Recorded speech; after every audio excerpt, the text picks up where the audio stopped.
চোপড়া এবং কোচবিহারের ঘটনা সিবিআই তদন্তের দাবি জানালেন রাজ্যের বিরোধী দলনেতা শুভেন্দু অধিকারী। রাজ্য সরকার সিবিআই তদন্ত দিতে অনীহা প্রকাশ করলে বিজেপি দল আদালতে শরণাপন্ন হবে বলে তিনি জানিয়েছেন। চোপড়া জঙ্গলরাজ শেষ করতে হবে। জাতি ধর্ম বর্ণ নির্বিশেষে এই এলাকার মানুষ বিধায়ক হামিদুর রহমানের দ্বারা অত্যাচারিত। হামিদুলের সঙ্গী তাজামুলের বিরুদ্ধে 3টি খুন, অত্যাচার সহ একাধিক মামলা থাকলেও পুলিশ তার কেশাগ্র ছুঁতে পারে না। গণতান্ত্রিক দেশে এ ধরনের কর্মকাণ্ড তারা মেনে নেবেন না। চোপড়ার চা বাগানের মালিকদের ভয় দেখিয়ে বাগান থেকে তাড়িয়ে দিচ্ছে। সেই চা বাগান হামিদুল, তাজামুলরা বেশি দামে বিক্রি করছেন। রাজ্যের মুখ্য সচিবের কাছে সিবিআই তদন্তের দাবি জানিয়েছেন। মুখ্য সচিব যদি সিবিআইয়ের হাতে তদন্তভার না দেয় তবে বিজেপি আদালতে দ্বারস্থ হবেন বলে শুভেন্দু অধিকারী জানিয়েছেন।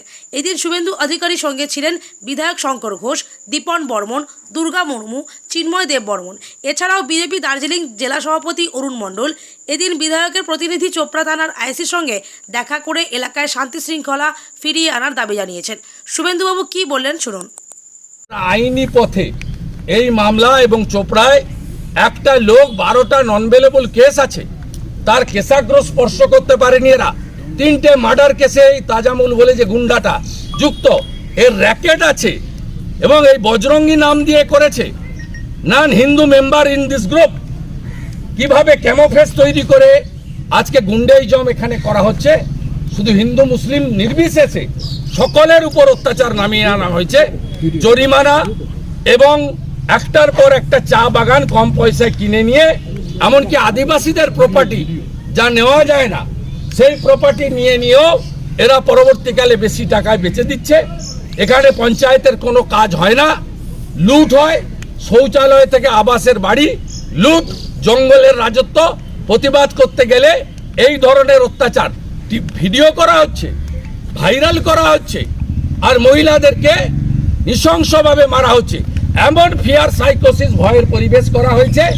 সেই মহিলা বলছেন, যারা ভাইরাল করেছেন মিডিয়ার বিরুদ্ধে আমার অভিযোগ, যিনি মারলেন, অত্যাচার করলেন তার বিরুদ্ধে অভিযোগ নেই।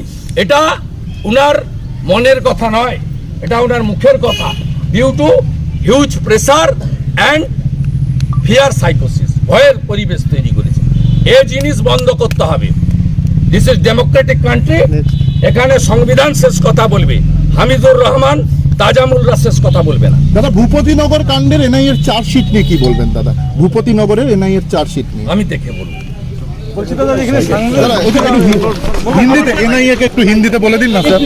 করার পরিবেশ এবং পরিস্থিতি থাকে গণতান্ত্রিক রাষ্ট্রে। এখানে কি গণতন্ত্র আছে? 2011-এর পরবর্তীতে এখানে ভোট হয়েছে, কজন মানুষ ভোট দিয়েছে? কজন পঞ্চায়েতে ভোট হয়েছে? এখানে একটাও ভোট হয়নি। ফলে এই প্রশ্ন করার আগে আপনি একটু এক্সারসাইজ করে আসবেন যে গণতন্ত্র কাকে বলে, তারপরে না মানুষ এখানে আন্দোলন করবে। যেখানে রাজত্ব চলছে, এখনো একতন্ত্র চলছে, যেখানে একটা শব্দ উচ্চারণ করা যায় না, সেখানে আবার আন্দোলন কি করে হবে? দেখুন, আমি তো ব্যক্তিগতভাবে সবাইকে চিনি না, বা আমার পক্ষে সম্ভব না। আমি কোনো ব্যক্তির বলতে পারবো না। তবে এই বিষয়ে আমরা সিবিআই এনকোয়ারি চেয়েছি, রাজ্যের সরকার না দিলে আমরা হাইকোর্টের দ্বারস্থ হব। তো বিধায়ককে তো আরাবুলকেও শোকজ করা হয়, ওটা কদিনের শোকজ, এটাই হচ্ছে দেখা। ফলে এই সমস্ত ওই কাঁঠালের আমসত্ত্ব, ওই ধান গাছ দিয়ে ওই কি বলে ওই বাটাম তৈরি করবার গল্প, ওই শোকজ। বরঞ্চ হামিদুল সাহেব এখন যে তৃণমূল কংগ্রেসকে শোকজ করেনি, এটার জন্যই আমি আশ্চর্য হয়ে যাই। কি বলবেন দাদা? শুভেন্দু অধিকারী এবং আপনারা আইসির সঙ্গে দেখা করলেন, এই যে ঘটনা, কি বলবেন?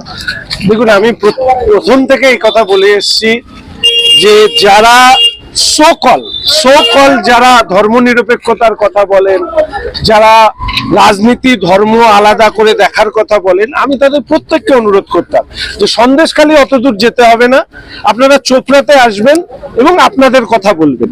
আমি বারবার করে এটা মনে করেছি যে চোপড়াতে গণতন্ত্রকে পিষ্ট করে মারা হয়। এখানে কারো, আমি বলছি ধর্ম নির্বিশেষে এখানে কারো কথা বলার অধিকার নেই। এবং যারা এই কাজটা করছে তারা সেই সম্প্রদায়ের মান সম্মান ডোবাচ্ছে, চোপড়ার মান সম্মান ডোবাচ্ছে, রাজ্যের মানুষের সম্মান ডোবাচ্ছে। সন্দেশখালীর থেকে চোপড়া এর কোনো পার্থক্য নেই। আমি শুধু একটা কথা বলি যে সংখ্যালঘু যারা মানুষ আছেন, মুসলিম ধর্মাবলম্বী যারা মানুষ আছেন, তাদেরকে ঠিক করতে হবে যে শেখ শাহজাহান কিংবা হামিদুল সাহেব বা তেজামুল সাহেবরা তাদের মুখ হবে, নাকি কাজী মাসুম, ওসমান গনিরা তাদের মুখ হবে।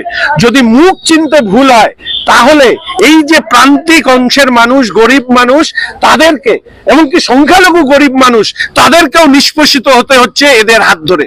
যে বর্বরতার সাথে বলা হচ্ছে যে সামাজিক আচার বিচারের কারণে এদের উপরে টর্চার চালানো যাচ্ছে হয়েছে বা বিচার করা হয়েছে। আচ্ছা, আমরা কি এটা ঠিক করে দিতে পারি? তৃণমূল কি এটা ঠিক করবে যে সালিশি বিচার সভা চলবে, তৃণমূলের নেতারা, হামিদুল সাহেবরা তার বিচারপতি হবে? এটা গণতন্ত্রে চলতে পারে না। আর চলতে পারে না বলে আমরা আজকে এখানে এসেছি। শুধু এই বিষয় নয়, সেখানকার চা বাগান, সেখানে জোর করে শ্রমিকদেরকে বের করে দেওয়া হচ্ছে। সেক্ষেত্রে কোথাও আদিবাসী হতে পারে, কোথাও বিরোধী রাজনীতি করে, এদের এই কারণে এদেরকে হচ্ছে চা বাগান থেকে বের করে দেওয়া হচ্ছে। চা বাগানের মালিকদেরকে এখানকার প্রশাসন ভয় দেখাচ্ছে যে আপনারা চা বাগান এখান থেকে ছেড়ে চলে যান, আমাদেরকে বলুন, আমরা আপনাদের চা বাগান বিক্রি করে দেবো। এটা চোপড়া, এটা আমাদের পশ্চিমবঙ্গ, ভাবতে অবাক লাগে। রাজ্যের মুখ্যমন্ত্রী যদি এটা ভেবে থাকেন যে এই ধরনের লোকদেরকে তিনি প্রশ্রয় দিয়ে রাজ্যে তিনি ক্ষমতায় বেশি দিন টিকে থাকবেন, তাহলে আপনাদেরকে স্মরণ করিয়ে দিই যে বাকটুইতে সংখ্যালঘু মুসলিমদেরকে আরেক দল সংখ্যালঘু মুসলিমরা তারা পুড়িয়ে মেরেছিল এবং তারা প্রত্যেকে তৃণমূল কংগ্রেস করত। ফলে স্বাভাবিকভাবে চোপড়ার মধ্যে যে আগুন লেগেছে, সেই আগুনকে যদি না নেভাতে সক্ষম হয় প্রশাসন, এই আগুন চতুর্দিকে ছড়িয়ে পড়বে। আমরা চাই চোপড়ায় অবশ্যই এখানে শান্তির পরিবেশ ফিরে আসুক। ইতিমধ্যে বিরোধী দলনেতা বলেছেন, আমরা রাজ্যের প্রশাসনের কাছে আবেদন করেছি এই পুরো কুচবিহারের ঘটনা এবং চোপড়ার ঘটনার সিবিআই ইনকোয়ারি হোক। যদি এটা সিবিআই ইনকোয়ারি না করেন রাজ্য সরকার, তাহলে আমরা রিট পিটিশন দাখিল করব চোপড়া এবং কুচবিহারের ক্ষেত্রে সিবিআই ইনকোয়ারি চেয়ে, যেখানে আমরা এটা আরেকবার স্পষ্ট করে দেখতে পাবো যে কিভাবে গুন্ডা এবং পুলিশের একাংশের অফিসার তারা মিলেমিশে একসাথে হয়ে এই ধরনের অত্যাচারের রাজত্ব তৈরি করে।